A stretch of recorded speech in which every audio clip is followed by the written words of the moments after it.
Seguimos en Punto de Partida. Vamos a tener hoy un programa especial junto a dos referentes de la salud pública que estuvieron de paso en Santa Fe, que están todavía en Santa Fe, en el marco de una charla que se realizó recientemente vinculada a los modelos de salud, al neoliberalismo, cómo impacta esto, cómo está impactando en la salud de la población, en la vida de la gente.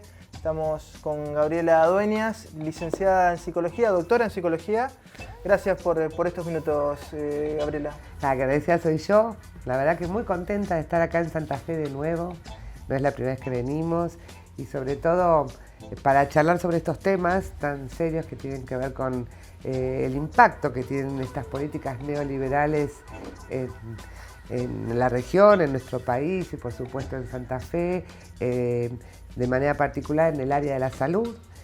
Yo me ocupo particularmente del área de la salud mental y cómo impactan estas lógicas neoliberales en un sector de la población particularmente vulnerable, que es el de los niños, niñas y adolescentes, ¿no? A través de una serie de procesos y mecanismos que tienen, coherente con las lógicas del neoliberalismo, como único propósito hacer más dinero, ¿no es cierto? Producir más dinero. Esta problemática de la que te estoy hablando se conoce con el nombre de la medicalización de la vida y de las infancias, en este caso en particular, a partir de la cual literalmente se inventan enfermedades. ¿Por ejemplo? Por ejemplo, el conocido trastorno por déficit atencional. Por ejemplo, otro conocido trastorno porque se puso de moda como el TGD, trastorno generalizado del desarrollo, el trastorno del espectro autista, la dislexia en los últimos tiempos. Todos y cada uno de estos, entre comillas, diagnósticos de trastornos mentales que nos traen como novedad desde Estados Unidos a través de un manual descriptivo estadístico de enfermedades mentales conocido como DSM, aterriza en la población infantil ya a finales de los 90 en nuestro país y en los últimos años se ha incrementado de manera llamativa esta tendencia a transformar cualquier dificultad, cualquier problemática que cualquier niño, síntoma o exactamente, nosotros consideramos que son síntomas, no negamos que hay niños, niñas y adolescentes que tienen dificultades específicas, particulares para prestar atención o para aprender al ritmo del resto o dificultades en la convivencia o para hacer caso a los docentes o a los adultos. Lo que decimos es que estas son síntomas, como vos bien recién dijiste, son señales de que se tratan de niños, niñas que están en problemas por distintos factores. También lo pensamos de la complejidad, nunca se puede atribuir esto a una única causa, tenemos que considerar las variables socioculturales, el entorno claro. Social, familiar, escolar y sobre todo en estos últimos tiempos la profunda crisis social que nos atraviesa la sociedad en general y que impacta de lleno en las familias y en las escuelas con esto que llamamos un profundo dolor y angustia social por el temor a qué va a pasar el día de mañana, si se van a poder pagar las tarifas, si van a poder los padres contar con dinero suficiente para garantizarle un techo a sus hijos. Todo esto que en psicología llamamos angustia por la incertidumbre, se termina derramando sobre los niños, niñas y adolescentes que cargan con la misma en sus mochilas y así llegan a las escuelas donde a su vez se encuentran con otros adultos, sus docentes, que también la están pasando muy mal. Entonces hay una falta de contención de parte del mundo adulto que en definitiva, cuando uno lo mira desde lejos, es responsabilidad de las políticas de Estado y esta angustia con la que ellos llegan se traducen en dificultades para prestar atención, para quedarse quieto, para hacer caso a los docentes, para rendir al ritmo que se espera de ellos. Y mira qué perverso que es el sistema, que este mismo neoliberalismo toma estas dificultades y las transforma en supuestos trastornos que ellos ligan a deficiencias neurológicas de origen genético para las cuales, aunque vos no puedas creer, no se presentan pruebas hasta el día de hoy. Claro. Y a partir de las cuales los chicos son etiquetados de ADD, de TGD, de TEA, de disléxicos, se les sacan certificados de deficientes mentales y a partir de los mismos comienzan un derrotero, que nosotros llamamos de medicalización, porque son objeto de la administración de drogas psicoactivas de todo tipo y color, cócteles. Me imagino, Gabriela, que hay muchísimos intereses económicos detrás de esto que estás describiendo, porque vivimos en un país donde el gasto en salud es del 10% del Producto Bruto. Es un monto elevadísimo y así se tejen muchísimos intereses que quizás están ligados a esto que estabas planteando. Quizás no, no te quepa la menor duda. Lo que hay detrás de todo esto son intereses económicos.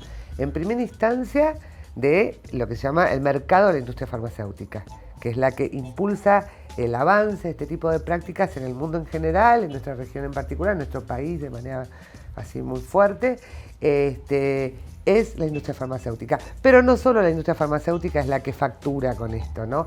Sino que se pliegan, también se suman otros actores, colegas incluso, que hacen de este tipo de prácticas también sus negocios, ¿no?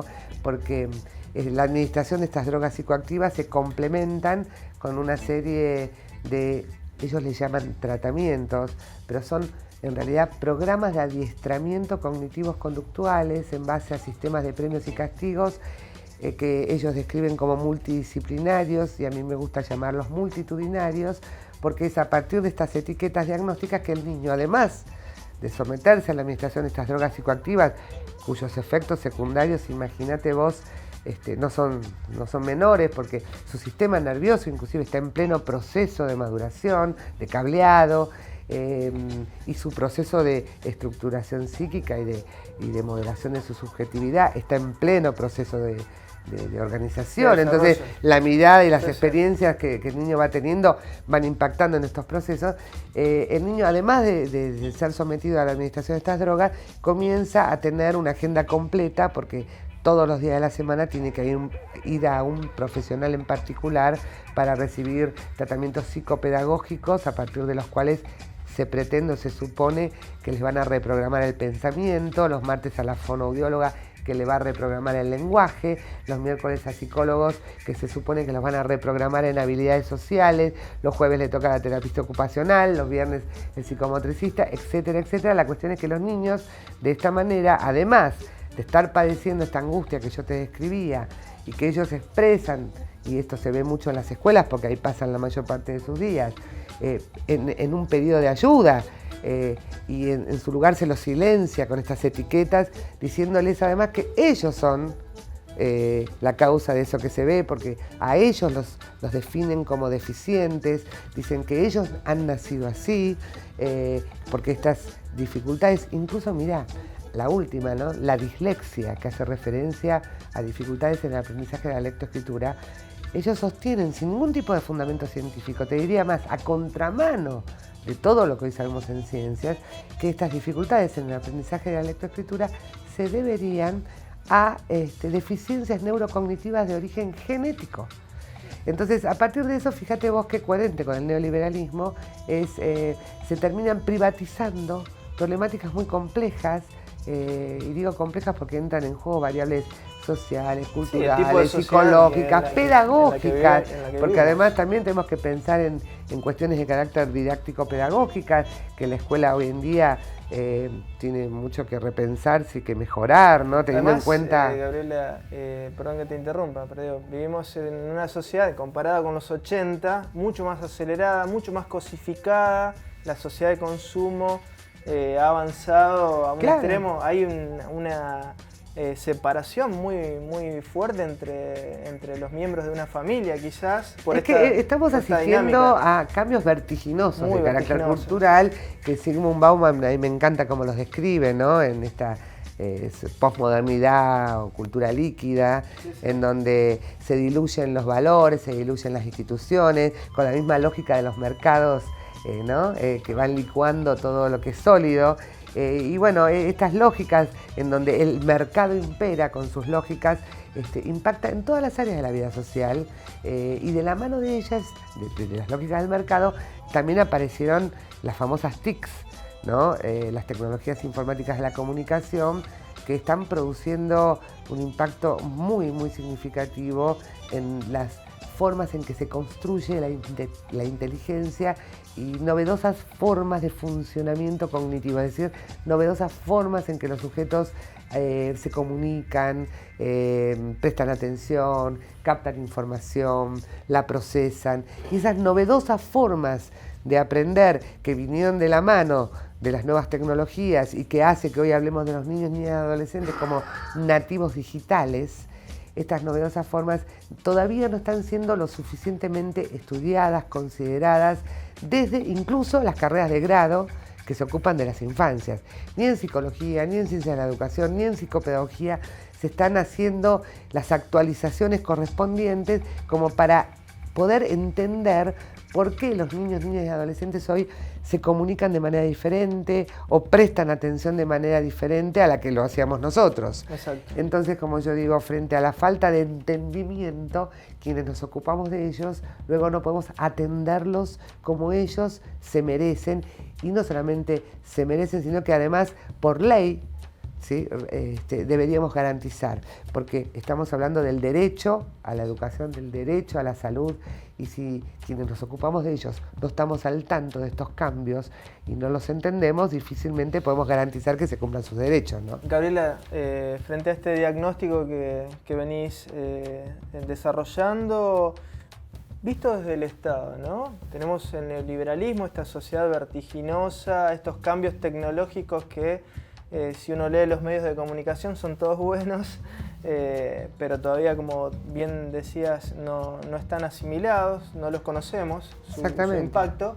Digo, el Estado, un Estado que no tenga una perspectiva neoliberal, ¿qué puede hacer para tratar estas problemáticas, estos síntomas infantiles? Sí. Muy buena tu pregunta, porque en realidad ya veníamos haciendo, por lo menos acá en la Argentina, y uno de los avances más significativos en esta dirección fue la sanción y la reglamentación de la Ley Nacional de Salud Mental 26.657, que define a las problemáticas en el campo de la salud mental como problemáticas complejas, donde las variables sociales, económicas, políticas tienen un fuerte papel, ¿no?, condicionando su aparición, a partir del cual se piensa a la salud mental desde una perspectiva integral en términos de las personas que están padeciendo sufrimiento psíquico como una problemática que nos compete y nos involucra a todos, de manera particular a los niños, niñas y adolescentes que encarnan nuestro futuro como sociedad. Bueno, a partir de esa Ley Nacional de Salud Mental, en el poquito tiempo que contamos durante la gestión anterior, a partir del momento que se reglamentó, en el 2013 hasta el 2015, logramos hacer varias acciones dirigidas a intentar frenar el avance de la medicalización sobre la población en general y de manera particular sobre los niños, niñas y adolescentes a través de unos lineamientos que fuimos esbozando y que logramos reglamentar y que se distribuyera a través de por consenso, a través de la Mesa Federal de Educación en todo el país, para que las escuelas no colaboren o no sean funcionales a este tipo de prácticas, porque este tipo de diagnósticos, entre comillas, porque no lo son, este tipo de procesos de etiquetamiento que patologizan a los niños, a los escolares en general, comienzan las escuelas, porque los chicos hoy están desde muy temprana edad en las escuelas, entonces la industria farmacéutica y todos los que se benefician con estos negocios detectaron este nicho del mercado y cuando decidieron bajar a la población infantil, aterrizaron en el campo escolar, porque es allí donde los encuentran. Y en los medios de comunicación también, ¿no? También, entonces, tanto para los medios de comunicación como para las escuelas, a partir de CONISMA, que fue la interministerial, una de las instituciones que crea la Ley Nacional de Salud Mental, se procedió a realizar por consenso y con equipos interdisciplinarios una serie de indicaciones, de recomendaciones, de lineamientos, los famosos lineamientos de CONISMA, así se conocen, para frenar el avance de la medicalización desde el campo de lo escolar, que lamentablemente con el cambio de gobierno quedó todo paralizado, congelado. Mirá, por suerte no lograron derogar ni la ley ni estos lineamientos, pero sí quedaron de adorno, sí, ¿viste? Sí. Bueno, ahora vamos a tener que reactivar todo esto y que la verdad, si lo logramos implementar, que es lo que tenemos pensado, vamos a hacer mucho por frenar el avance de este tipo de prácticas que además de ser profundamente subjetivantes, vulneran los derechos, como te decía recién, de nuestras infancias y nos compromete como sociedad, porque si esto sigue avanzando al ritmo que lo viene haciendo, no dudes que en no mucho tiempo tengamos un 30% de la población etiquetada de trastornados mentales.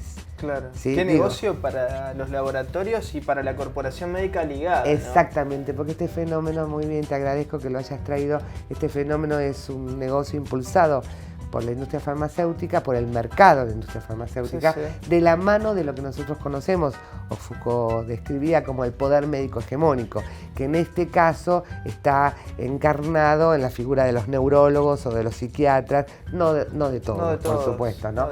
Pero sí de muchos que con esto se benefician muchísimo, y de todo el equipo de profesionales al pie que suelen trabajar junto con estos neurólogos o psiquiatras, psicólogos, psicopedagogos, fonoaudiólogos. Hay un tabú porque está claro que en el día a día uno lo ve, ¿no? Va a un consultorio, entra el representante, el referente de un laboratorio médico y bueno, hay un ida y vuelta con el médico y en ese ida y vuelta... Incentivos se llaman. Incentivos, bueno, hay congresos, viajes al exterior, bueno...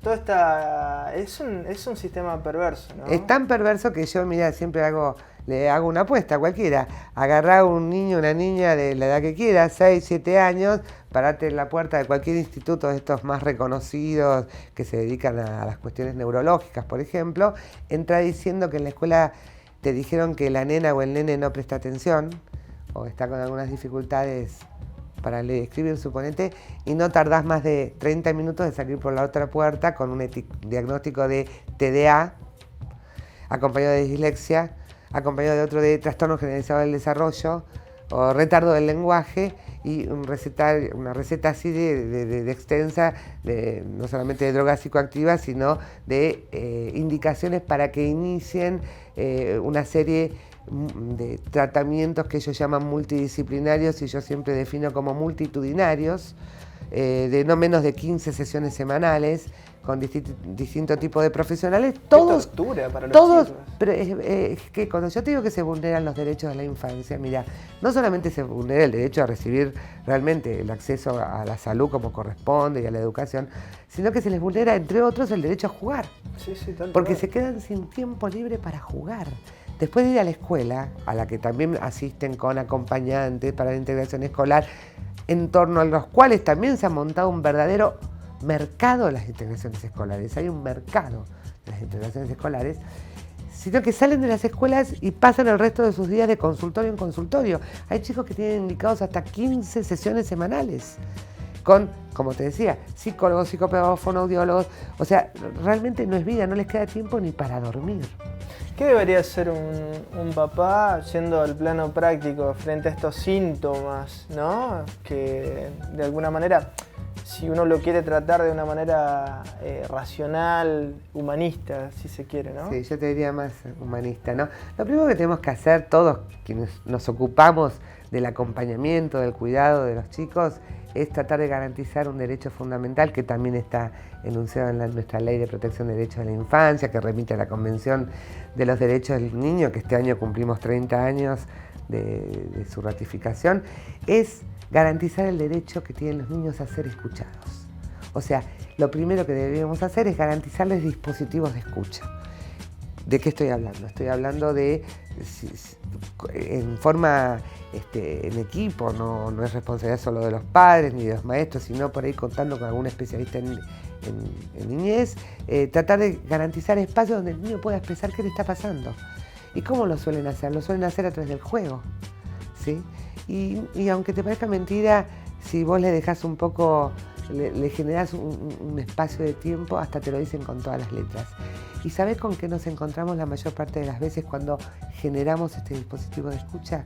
Que el niño o la niña que no puede dejar de moverse, que camina hasta por las paredes, que no puede prestar atención en clase, una de las problemáticas que manifiestan con mayor frecuencia son las ligadas a las violencias en todas sus formas y colores, ¿no? Desde la indiferencia que padecen de parte de sus adultos, no porque estos sean malos, sino porque están demasiado ocupados o atravesados por esta angustia que les generan estas políticas neoliberales que te decía antes y que los tienen sumergidos en situaciones que es muy difícil de escapar.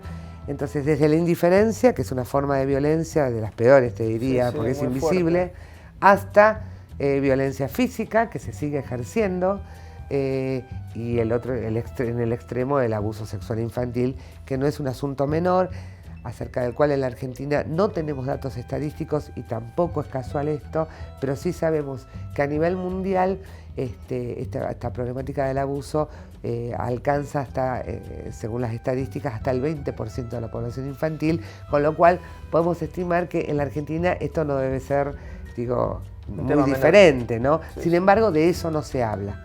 Y es una temática que suele aparecer con frecuencia cuando uno destapa estas etiquetas diagnósticas que sirven como obturadores o silenciadores, ¿no? De problemáticas de distinto tipo, entre ellas esta que te dije, por supuesto no es la más frecuente, por suerte, pero sí las violencias en todas sus formas y colores, porque también es violencia cuando la escuela insiste en enseñar o tratar de enseñar a sus niños, a sus escolares, a sus adolescentes también, en claves de una cultura que fue la cultura moderna, porque la escuela sigue aferrada a esa matriz cultural de la modernidad y es por esencia una institución muy conservadora, le cuesta modificarse, transformarse.